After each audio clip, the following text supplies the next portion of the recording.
If you enjoy Astronomy FM radio, please let us know with a small donation. We do rely on your support, and it's true. Every little bit counts. AFM. Gentlemen, we have a serious problem. The Limeys are taking over Astronomy.fm.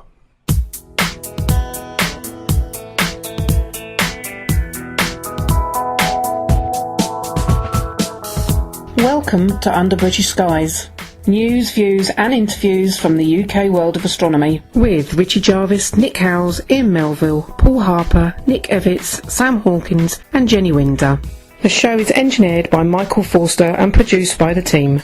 Previous episodes of Under British Skies are available to download from iTunes. You can contact the team on Twitter at Under British Sky or email us at ubs@astronomy.fm.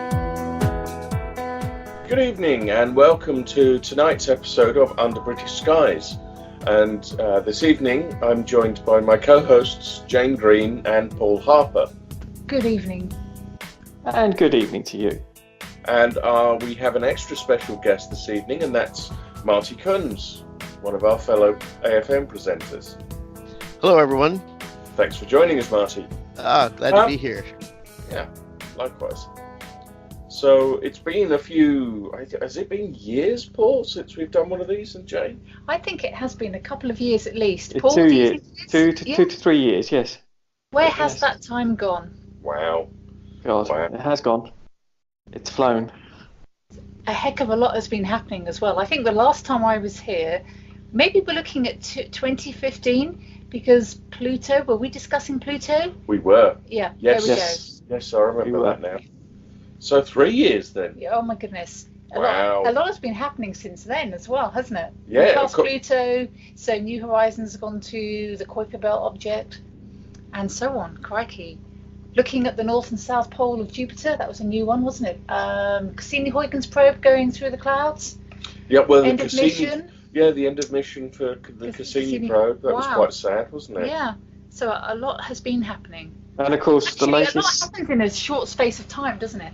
I was on a radio show just the other day, and we were saying how you think in less than 100 years, well, in the late 1920s, we we thought that our Milky Way galaxy was the universe. Look how far we've come in that time. Indeed. Yeah, and of course, Thule on New Horizons recently was stunning. Yes, yeah, Ultima Thule. No, I missed that one. Oh, no way. Ultima Thule, yeah, sorry. Where have you been? I haven't been very well, but never mind. Oh, well, it was Ultima Thule, wasn't it? Stunning. Yeah, stunning. What did I miss? What did I miss? That's the most distant object that we've actually flown by, and it was in the Kuiper Belt, and it was the part of the New Horizons mission, so it did Pluto, did the flyby of Pluto, and then went on out into the Kuiper Belt. Yes, So Alan Stern and his team. Awesome, amazing. And of course, a little bit more recently, we've had a few things. I mean, even in the last week, so Yuri Gagarin's the celebration of how many years is it since Yuri Gagarin went around the Earth? But it's Friday, the 12th was 60 years, 65 years, I think. Wow. Do you remember that, Paul? I hadn't been born yet. I was minus 6 months, I think it was. Excellent. But because I've done study of the Russian grand designer who did the Soviet space projects. Korolev? Yes, Korolev, that's it. Korolev, yeah. So the grand designer Korolev, I've done a general and wide study of him. His name eluded me there, and he was part of the program right from the start, and led up to the first manned space flight, Yuri Gagarin. It's a fascinating story. Marty, I guess, were you born when Yuri went up? Yeah, what you said that was like 65, so I was probably about 9 years old, something like that. Yeah, about that. So I don't really remember Gagarin. I remember Echo project. The first, it was like a balloon that they sent around up in space, and you basically see it. One of the first satellites. I do remember that. I don't remember Yuri Gagarin specifically, though. And then I do remember all the American programs, Mercury, Gemini, Apollo, and so forth. Mm. Of course, we've got a big anniversary coming up in July, haven't we? What's that? Hello? Neil Armstrong, man's first landing on the moon. Yeah, it's a big anniversary now, isn't it? Cool. 50 years. Goodness gracious, where's that time gone? And Nick Yvette. Hello, everybody, and welcome to the Under British Skies, episode 40. I think it's episode 40. That's what you put in the invite. Well, it's as good as number as any, I think. Hello, Nick. Both. Hello, Paul. Richie. Both, Nick. Jane. Marty, hi. It's not Friday night, but hello. We're going to take over the world. Oh, wrong night. That's right. We were just discussing Yuri Gagarin going around the Earth, and Yes. then Jane reminded us that there's a bit of a big anniversary coming up in the Apollo program. In Yeah, July. Apollo 11. Yeah. What year? How many years is that then? 50. Wow. The big 50. And Yeah. Buzz Aldrin is already out there flogging the T-shirts. Yes, I saw. I've seen That the was- price of them and all because it's got his signature on it. Yeah, he can keep it. Because there's been quite a lot going on astronomically and space-wise this week. So why don't we discuss the latest findings from the EHT? Mm. Yes, That's we actually got the image of a black hole, and some of my Japanese friends are like going crazy with it. Yes. Except we haven't got an image of a black hole. What we've got is an image of an accretion disk And a shadow of a black hole, isn't and it? a shadow of a black hole. Yeah. That's one heck of an achievement, isn't it, for listeners Oh, it's who may, amazing. who I may mean, not be aware. Not To- belittling it or No, anything. it's It's Stunning, stunning. isn't it? And it's been some 20 years in the making, 200 scientists involved, and something like £400 million to pull it all together. It's a staggering achievement, isn't it? What I found quite strange almost was the fact that for so many years we've been simulating black holes, and when the actual image came down, it was as if we've seen it before, because the simulations were like doppelgangers, weren't they, really, for the actual thing? Which is, it's quite stunning. Yeah. But yeah, pulling the 8 large radio telescopes together around the planet, so Was effectively it's having radio wavelengths? yeah. So effectively having a lens that is as wide as the planet. So we've got fantastic resolution. I think someone was saying that if you were sitting in a cafe in New York, you would be able to see the writing on someone's iPhone if they were in Paris. The resolution Wow. is that formidable, really. So it's Stunning. fantastic, isn't it? So it was a very long baseline interferometry, isn't it? Pooling them together. Fantastic, yeah. So all of you, for all different ages, so what's your first space mission memories? God, it must Sorry. be late Gemini. Well, for me, I guess it has to be the Apollo 11, because I'm just young enough to remember that. And I remember being a weeny little girl sitting in a chair looking at the astronauts bouncing around on the moon, and it was definitely the Apollo 11 mission. So that was my first memory. And that's the same for me. I was 5. My parents allowed me to stay up to the early hours of the morning and watch the actual physical when Neil Armstrong Yes. set foot on the moon. Yeah. It was quite amazing. I fell asleep afterwards. I got the Well day done. off school. I skived school that next day for it. Who would? So, Yeah, exactly. Who wouldn't? It's got to be done, hasn't it? Richie, you? Oh, I'm afraid I'm a bit younger than you three. Uh, I'm the baby. So my first one was the shuttle. yes. In the 80s. Goodness. flying brick Honestly, itself. The first Oh, shuttle yes. with the white tank. or later on? Yeah. Oh, Yeah, the okay. first one. John Young going up in it. Yeah. Oh, I remember that vividly. I remember I can't we remember were what watching year it. it was. Go on. No. Come on. One of you old people tell me what year it was then. What, Yuri? No. Was it 86? No, not No. I think it was a no, bit that earlier was than a that. Challenger disaster, wasn't it? Yeah. Yes. way before then. So before then, when was the first shuttle going up? So it must have been 83. 1981, April the 12th. 81. 81, I never quite were watching that with the youth club. I was 8. That was John W. Young, Robert Crippen. Yeah. Oh, I don't remember any of that stuff. I just remember seeing it on. Oh no, I do remember that vividly. Yeah. It launched on the 12th. It landed back on the 14th.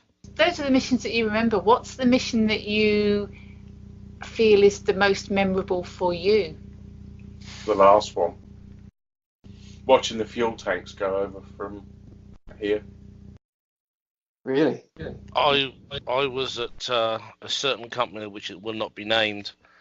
I was in the conference room. We were watching a dedicated private link.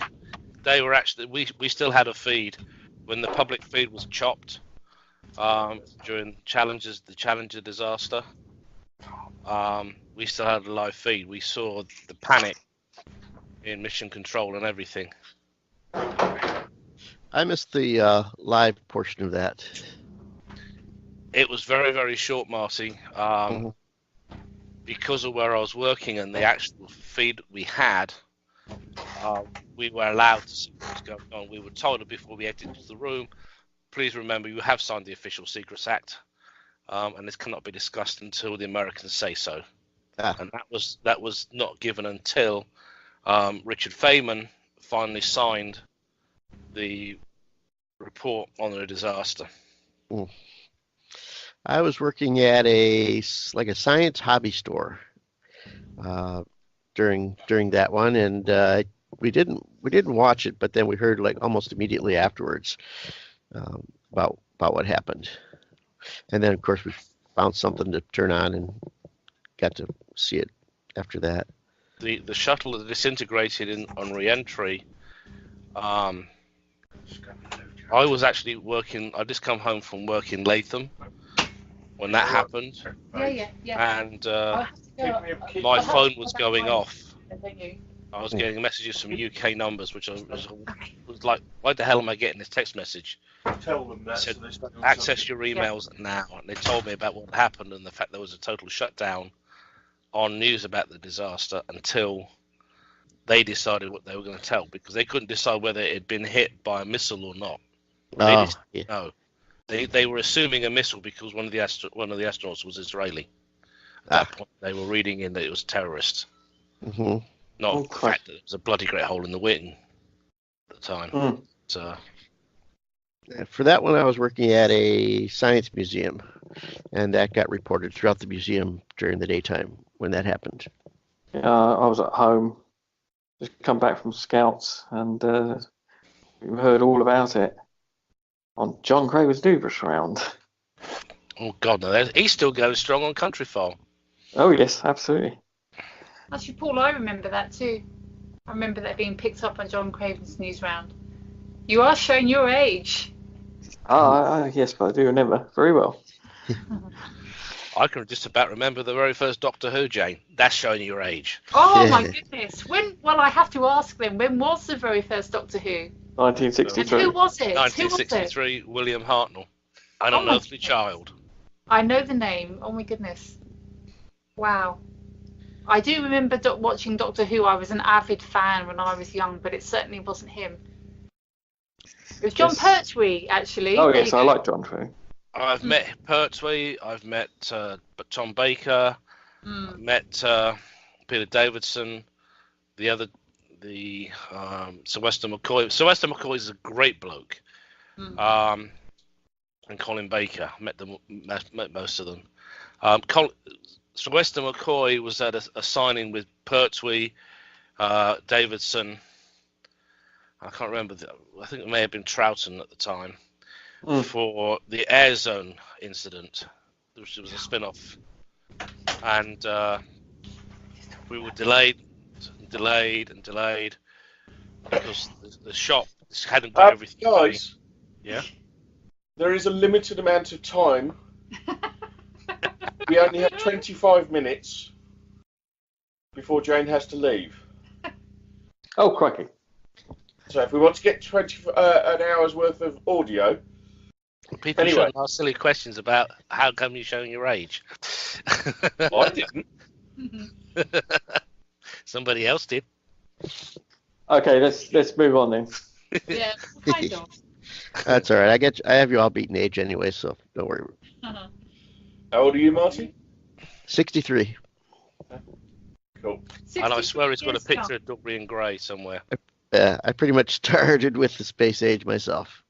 I said from Echo all the way up till now. Cool. That I was aware of myself. You know. Marty, how did you get into astronomy? I guess I've kind of always been generally interested in science, and kind of got interested in airplanes, like a lot of different types of airplanes and stuff like that.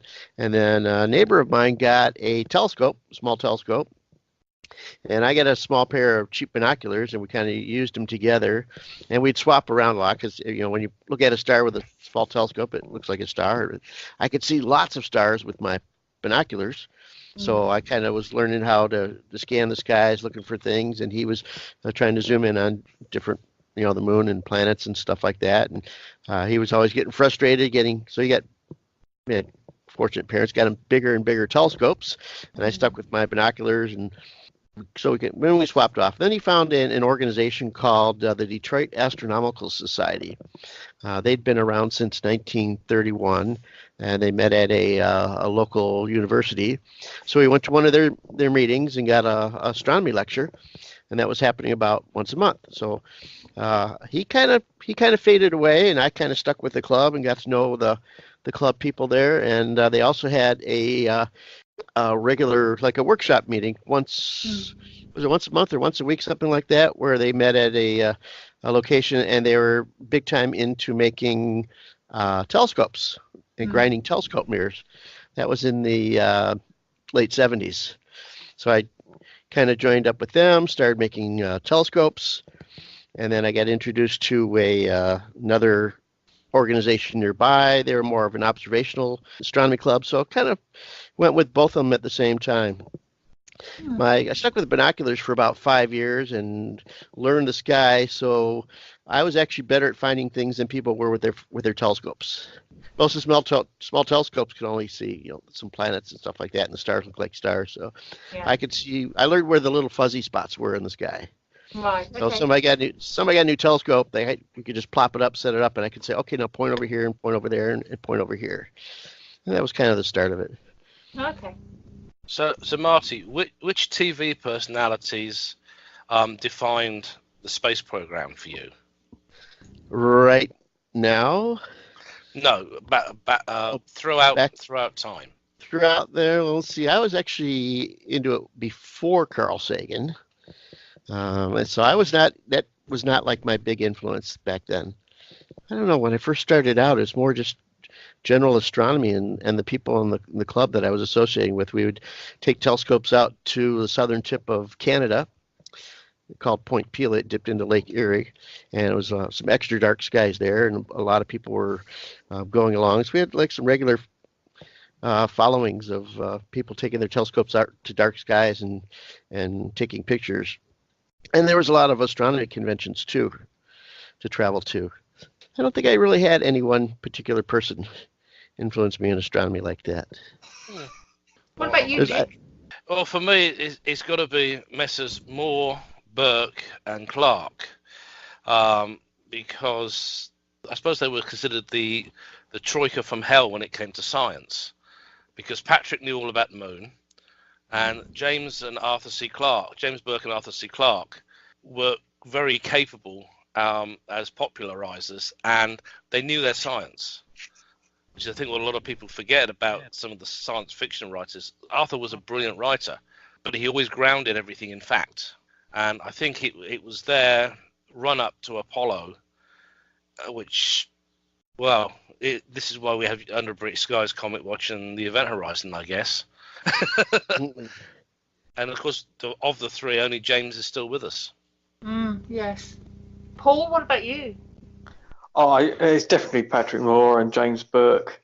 They certainly, I mean, Patrick is a very eccentric chap. I haven't met him several times like Richie has. Obviously, Richie's been on Sky at Night programme. And also working within my society, Croydon Astronomical Society, at our observatory at RAF Kenley.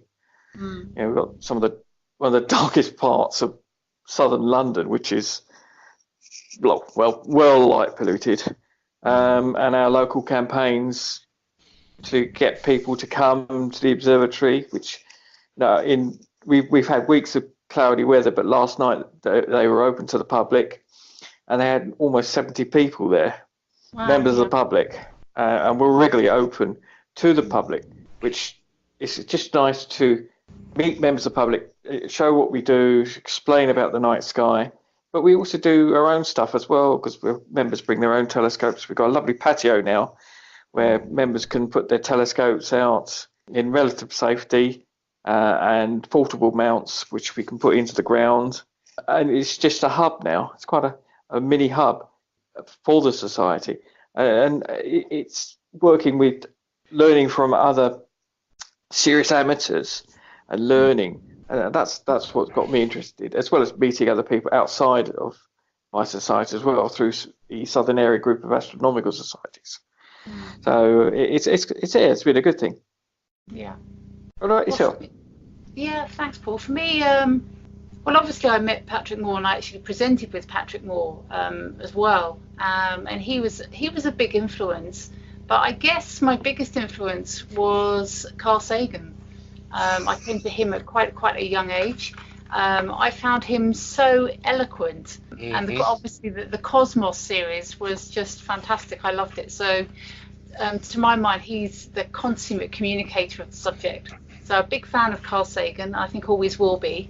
But also, as a person who inspires me, is Carolyn Porco, who headed the imaging for the Cassini mission and was involved in the Voyager missions as well. I mean, what a fantastic lady. And every time I've heard her speak, I just find her very, very inspiring. And I think what she did to become the lead imager in the Cassini mission was really quite something, especially for a female. So in those times, I find her very, very inspiring. I think, Carolyn Porco for me, I think.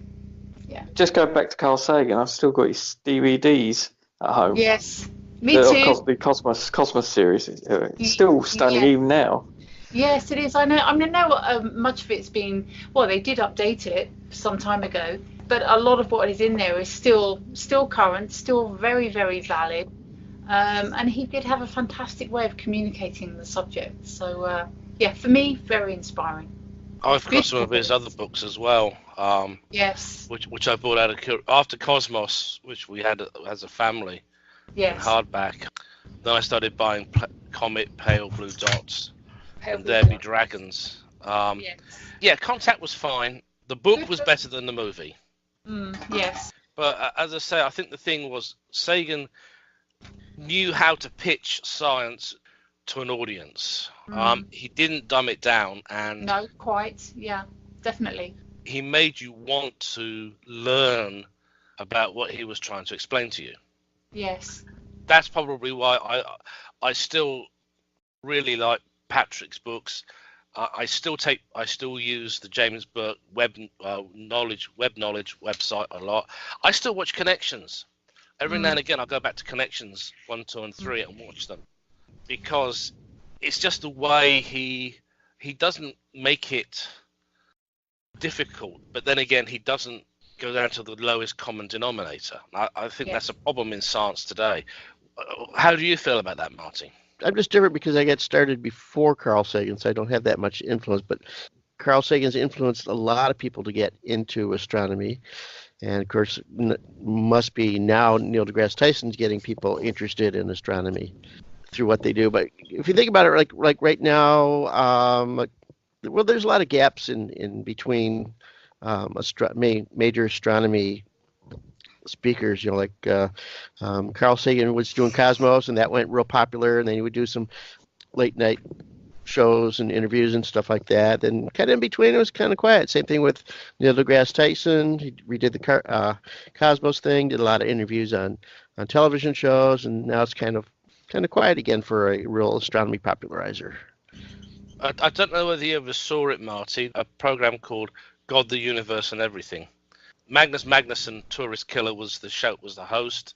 He had Arthur C. Clarke, Carl Sagan via video link, and Stephen Hawking. Mm-hmm. It was a free-ranging discussion, kept well under control by Magnus. He was a genius because he really didn't be difficult. He just steered the questions and conversation more than saying this is what we're going to discuss. He wasn't one of those show hosts where we are going to discuss this, you're not going to deviate. He allowed the deviation, but he always brought it back to the point he was trying to get to, and to get the information out of the guests.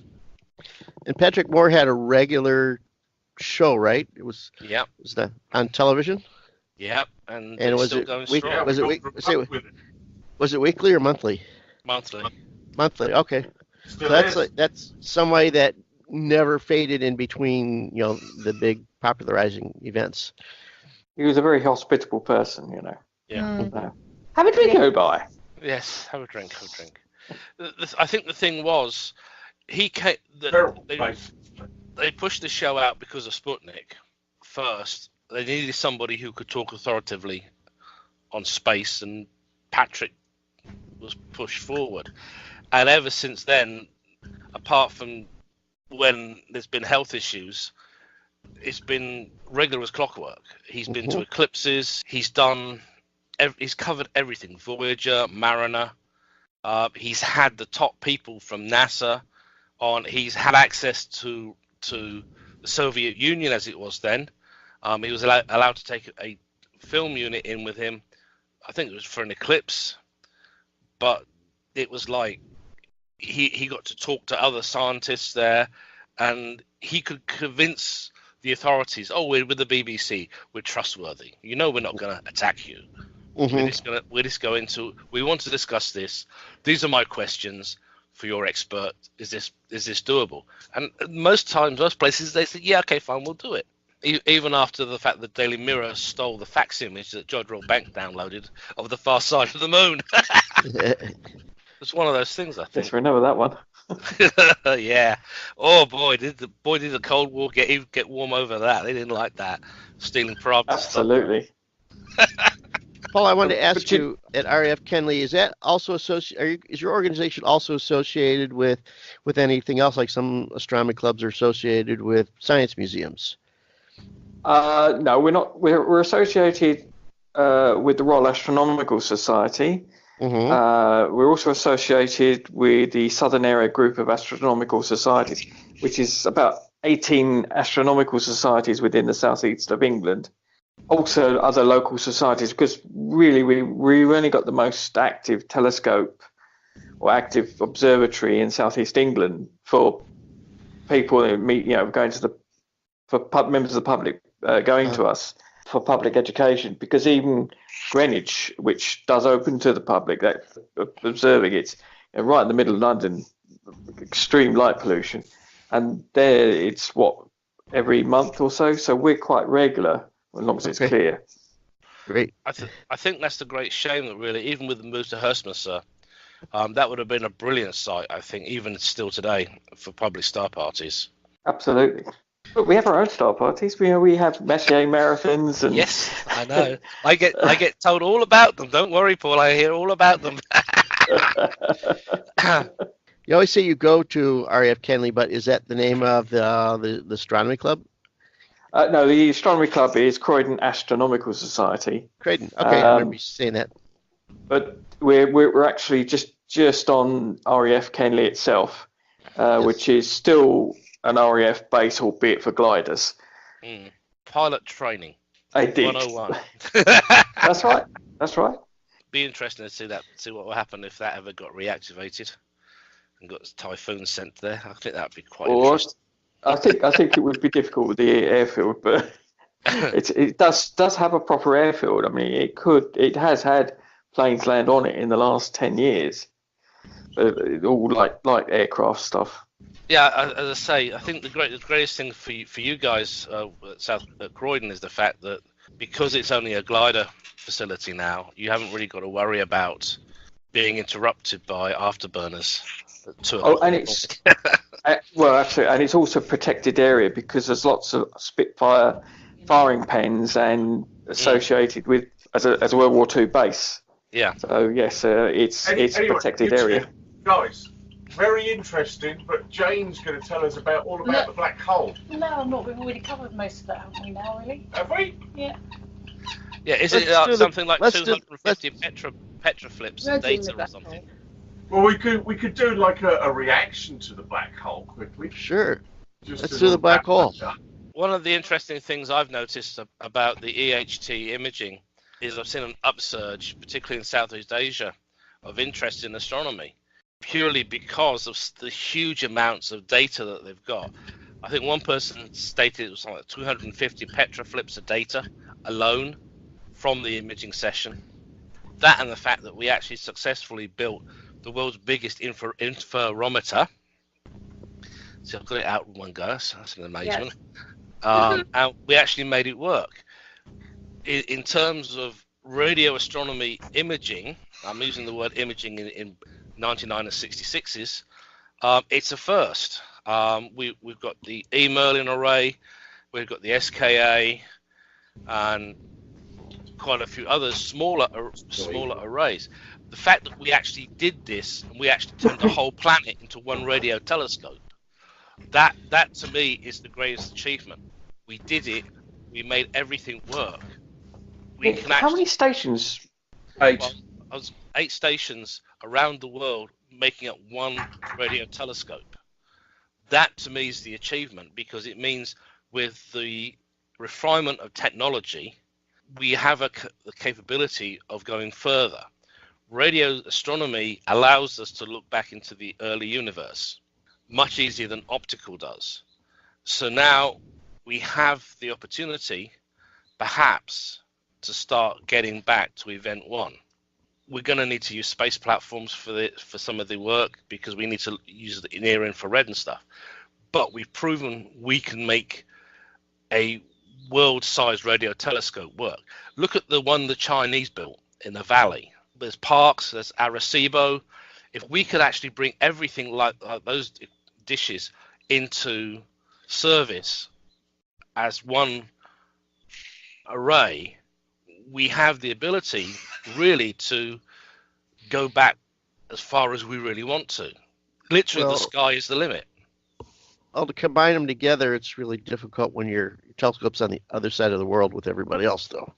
Yeah, but the fact that we did it with this one with 8 radio telescopes already to do the EHT imaging means that we now have the ability, in my mind, to perhaps utilize as many radio telescopes as possible to refine the actual definition we can get. What I thought was amazing was the fact that it was such a small area of the night sky that they were using. Yeah, it was amazing. Well, that I think is because, well, I think most people expected it to be in the Milky Way at Sagittarius A star, and it turned out to be in M87, much farther away. So definitely looking at a smaller piece of the sky. But the results of Sagittarius A is yet to come. They have done that. Yes. Yes. My view is that having done the candidate they picked, going back to Sagittarius A would be a doddle, because now they know how to do it. They've refined the technology and technique, and they can improve what was previously done and add to the data sets already in place. Do you remember why the reason, Jane, that M87 was chosen? No. Okay. Do you? Something about the one A star was less stable. Yes, Maybe I was going to say, yeah, you're absolutely right, Marty, because just following on from what Paul said, that yes, they were looking at Sagittarius A star, but they know that that's going to be a lot trickier because it is less stable than M87. Yeah. I was just thinking, there's a YouTube video of M87 black hole. I'm trying to find it, which I'll include in the notes. I think one of the reasons the fact is that it's an elliptical galaxy, Hmm. and the way we are looking at it from Earth is more convenient than looking at Sagittarius A in our own galaxy, because we're in one of the spiral arms of our own galaxy. We're looking through a lot of dust and a lot of other stars. When we're looking at M87, it's a much cleaner point of view, so the resolution will be much better. Have you looked at M87 yourself? I think that somewhere I have an image of M87. I've got about 4,000 images. Yes, I've taken a few with myself through the eye telescope and from Genley. Yeah. On rare occasions, I You use stray the to the camera. dark side. Indeed. As We everyone have knows, I'm an observer. and CCD. Richie and Jane, are you telescope viewers? Get them out. Get your telescopes out and Yes. go through. Yes. Yep. So Yes. have you gone through the Messier list? Gone through all the Many of them, yes. A Virgo? lot of them. Yes. Taken pictures of them, quite a few of them, but I haven't yet got a complete set. But one day. Okay. I've been through them all on live, on air, on AFM radio back in I remember 2010. that, Paul, yes. Yeah. And I stayed up for all 11 hours of that broadcast. Not on all the time, fortunately, because I had Yes. breaks. But it was myself, Becca, and Jeff. That's it. We were using the eye telescope, and I've still got those pictures. Back when we used to broadcast the Messier marathons back in the early days. Oh, crumbs, yes. One other reason M87 got selected is that its black hole is about 3 to 7 billion times the mass of the Sun, and it's 1,000 times more massive than Sagittarius A. So it's an easier target as well. But 1,000 times farther away, so it was kind of a trade-off. Yeah.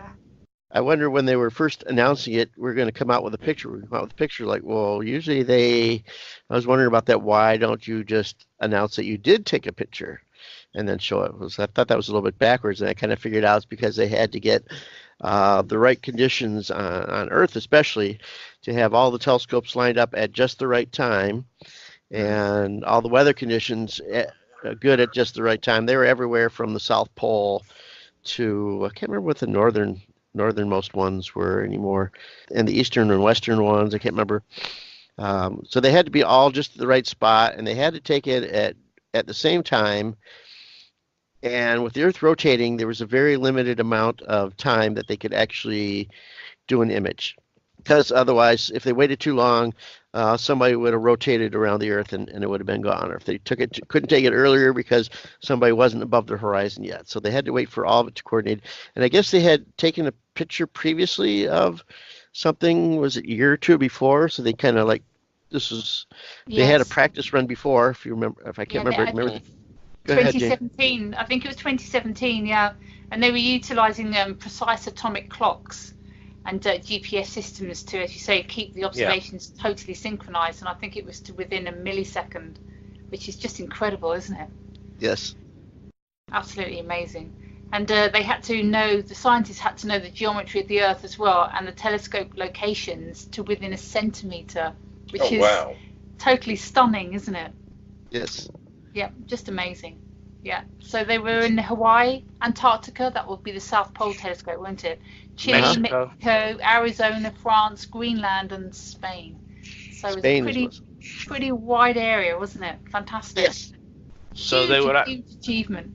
Yeah, they were using the Atacama Array. Yeah. For that. So, and as I say, the thing was they had to observe in tandem.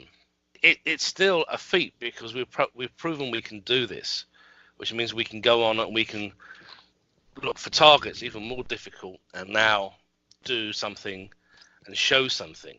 Yeah, okay, so it's a great big orange thing with a black spot in the middle.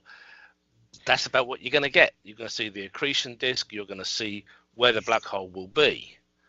But I don't think anybody is ever going to successfully image the actual black hole, because nothing escapes from the event horizon. Once you cross it, you're doomed. Obviously, yeah. So it kind of depends on how much stuff is in the way too. So yeah, if you've got a lot of debris in front of it, even the stuff circling around it, you're not going to be able to see through it. So the stuff has to go around it in just the right way to be able to see into it, and kind of like a water glass, basically, or a planetary nebula, where what's in front of you is thinner than what's built up along the edges. It allows you to see the edges more than what's really in front. Do you recall, I was talking to some radio guys yesterday. I was trying to remember what frequency they were actually observing it at. Do you remember what that is? What radio frequency were they using? Go ahead, Nick, look it up. What was amazing about radio recently anyways is the increasing resolution they've been getting of from using radio telescopes. In the past, radio was basically, well, obviously, if you get your own radio, you listen to the signal, and it seems to come from everywhere. So you get a dish, it starts to resolve it down farther and farther. But looking at the center of the Milky Way in general, it was basically, oh yeah, it's generally in that direction. And then increased improvements with radio telescopes, they were able to define where the signal's coming from in tighter and tighter spots. So they're developing, you could put those spots together to make a picture. Of course, it's kind of like how big of a spot you need to make a picture. And I have an answer for you. That gives you your resolution. Okay. They're doing very long baseline interferometry at 230 to 450 gigahertz. Whoa. Okay. And when you think about it, I can actually theoretically, technically get up to those frequencies with my ham radio license. There's a scary thought. We can actually, as radio amateurs can actually go up that high on homebrew equipment. So when you think about it, we could actually build a radio telescope in our own back garden, scare the neighbors out of their wits thinking we're spying on them from GCHQ, but actually receive at 230 to 450 gigahertz. That's really high frequency then, right? Yeah, very high. That's super high frequency. Okay. And if you think about it as well, Nick, it wouldn't actually be that difficult to get a bunch of people all to view the same thing with a bunch of radio telescopes, like home-built radio telescopes, and then basically get them to record an accurate enough time signal. Yeah. Right? So that you could take you could then email the data to somebody else with the time signals, and then basically make an amateur interferometer. Yeah, basically all you need is you use the same equipment that you would use for, say, occultations. Yeah. So you need to have something which will give you an ultra accurate time signal. GPS. They use GPS mostly in most cases. That's what they use. Is that fine enough granularity for interferometry? Well, from what I was reading, let me go back. The article I was originally looking at about the EHT said that they were actually using a time sequence, using atomic clocks and GPS. Mm. The criticality is always the timing with interferometry. Yeah, precise atomic clocks and GPS. Yeah.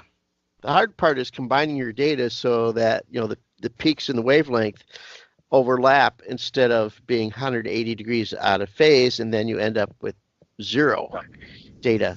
So when you get into such high frequencies like that, it's really hard to overlap the high points of the wavelength, the low points of the wavelength, getting them to line up, because when you're off, then you start basically canceling the signal out, and it gets weaker and weaker and weaker until you add a 0 point when they're completely out of phase. That's the problem with people that try to hook up two telescopes together. A long time ago, people even in the small scale, people tried to put a couple of maybe 6-inch telescopes together, and the separation of the focal points, if it was off by half a frequency, they'd end up with a dark image. So you actually have to adjust the two mirrors in two telescopes side by side to be at the exact same distance to the focal point, and you can't be off by half a frequency. That's the difficult part. what they're doing in order to show us an image, they're tapping a special kind of mathematics called Fourier transformations to actually decode the pattern, which shows what the target would look like in the sky if we could actually see that radio wavelength. Yep. So when you think about it, radio astronomy, not only do you have to have the technical side, you have to have the mathematics, which is mostly, this is why radio astronomers are physicists at the end of the day. Because you need the math, and particularly you need to be able to do Fourier transforms to actually turn what is a radio signal or a graph into a picture that we can understand visually. Yep. Yeah, can I just encourage people to, if they're in the Macclesfield or Cheshire area, to visit Jodrell Bank, which is, of course, the large radio telescope in that area. It's well worth a visit. Well, I was going to say I have been to Jodrell Bank quite a while ago. I want to do the escarpment nearby as well, Alderley Edge. Not familiar with that. It's a walk, Marty. It's a very strenuous walk in places. Okay. And you need to be I would say you need to at least done maybe some of the lesser Lakeland mountains, because there are some interesting points where you can actually kill yourself. One way to put it, I suppose. In the dark, especially, right? Stepping off the edge of something. Yes. To be honest, Alderley Edge is definitely something best started at the early mornings, so you can have a leisurely stroll and go back in the middle of the afternoon in daylight, and you're still alive. There's old caves, there's mines, so you really do have to watch where you put your feet. Definitely. And of course, there's at least 2 caves you can enter. One of them was reputedly where Merlin hid himself. It's supposed to be hiding King Arthur and his knights. And you can see them most nights. Absolutely. Drink more, boy.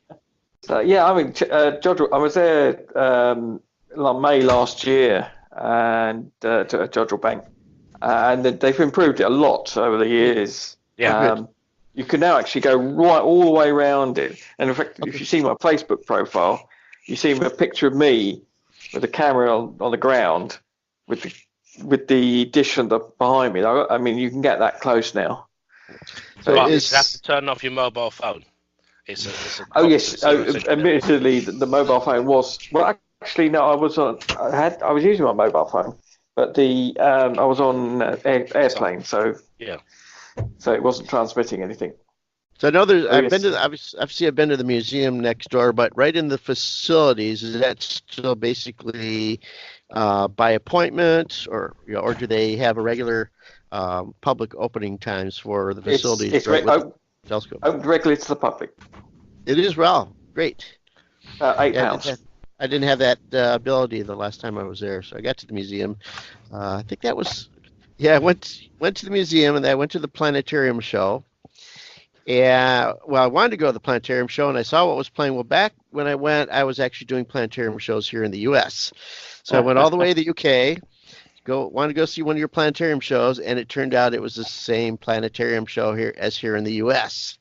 So I was like, well, this is not giving me the local culture here. So I did ask them, and they were able to put on a public planetarium show.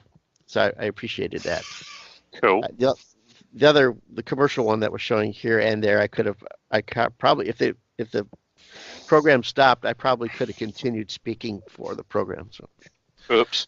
I think the really sad thing was when the day they stopped doing the planetarium shows in London at the Madame Tussauds. Yes. That was a dark day in history. Yes, I remember. I used to love that planetarium.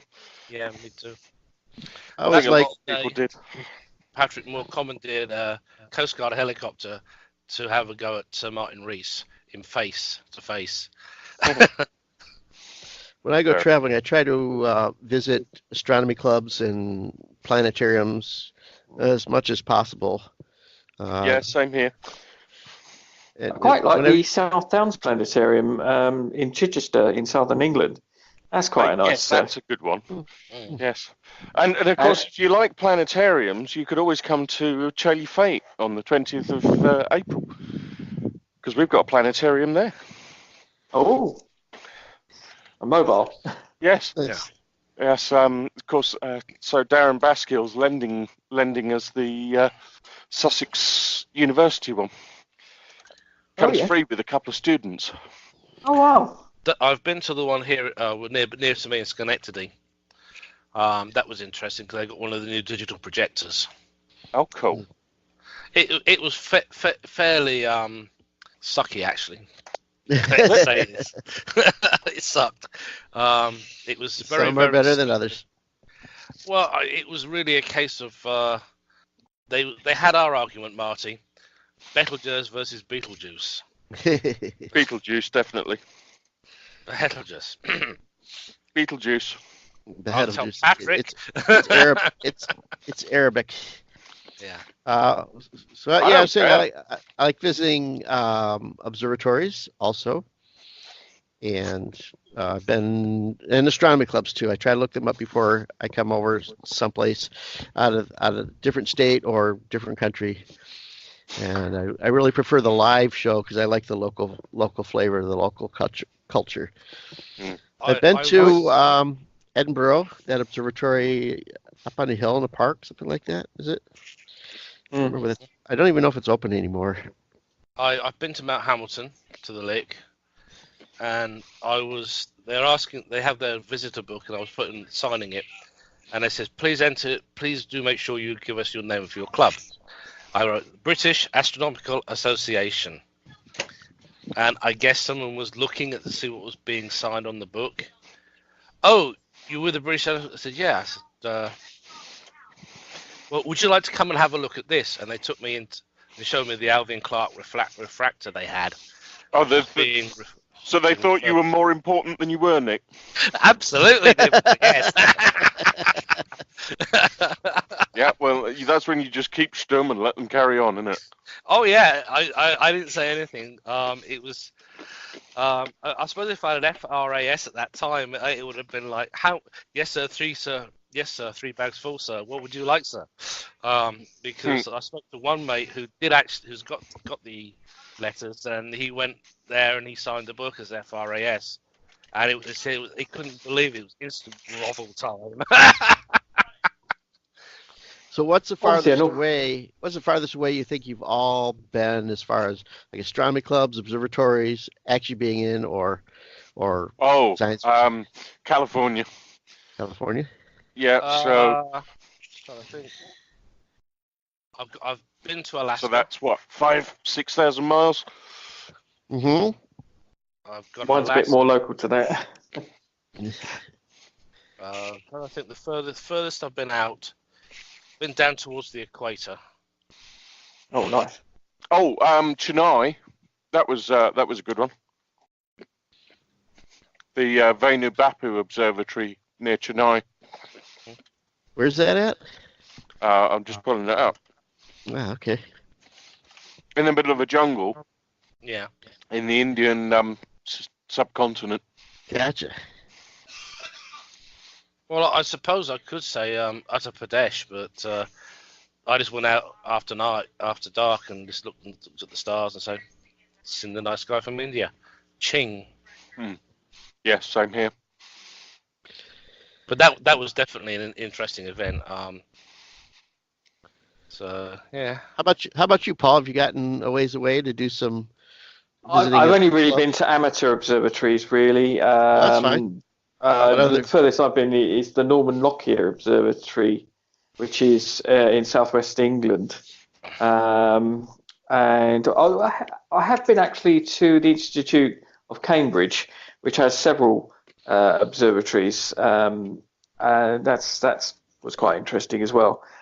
But never beyond that. I mean, I've been to amateur societies, such as in Blackpool. And obviously I've been to the Kielder Forest. Yeah, which Nick has done, and that's really dark sky sites there. But of course, where Richie is, of course. So I've been to Richie's old observatory, because where Richie is, it's really quite dark skies there. Where's that at? Better than I've got anyway.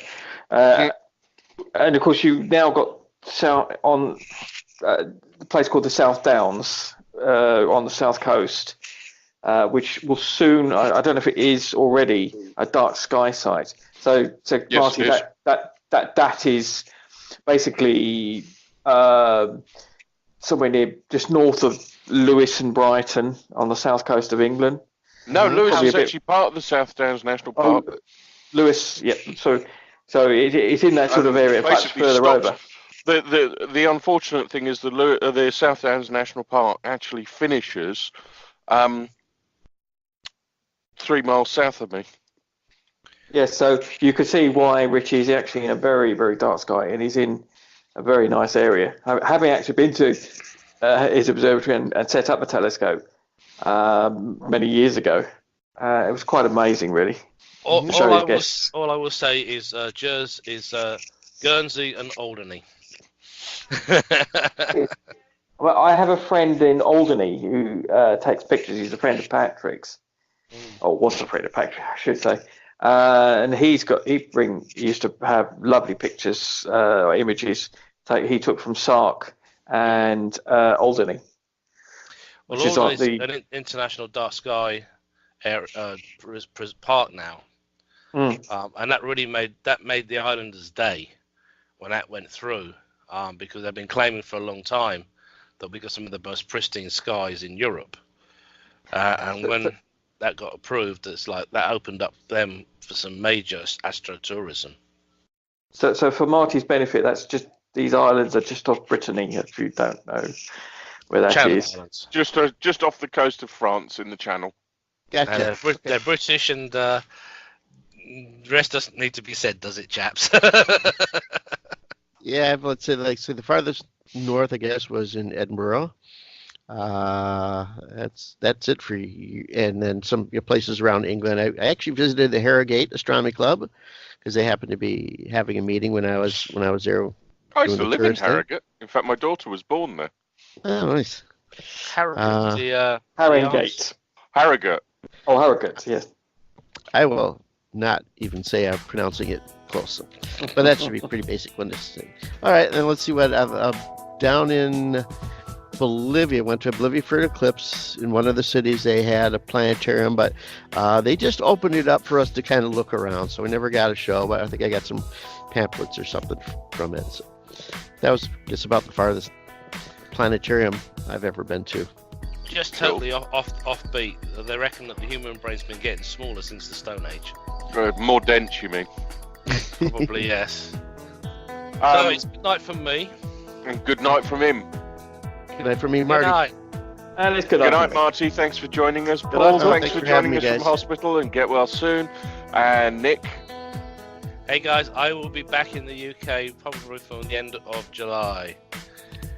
Woohoo! Yay! All right, and thanks very much to Jane Green, who unfortunately had to leave us a little bit early tonight. Thanks for listening, and we'll talk to you again next month. Sounds great.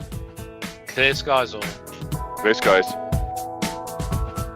You have been listening to Under British Skies with Richard Jarvis, Nick Howes, Paul Harper, Nick Evetts, Ian Melville and Sam Hawkins. The show was engineered by Michael Forrester and produced by the team. Under British Skies is licensed under the Creative Commons Non-Commercial Share-alike licence. You can contact the team on Twitter at Under British Sky or email us at ubs@astronomy.fm. See you next month.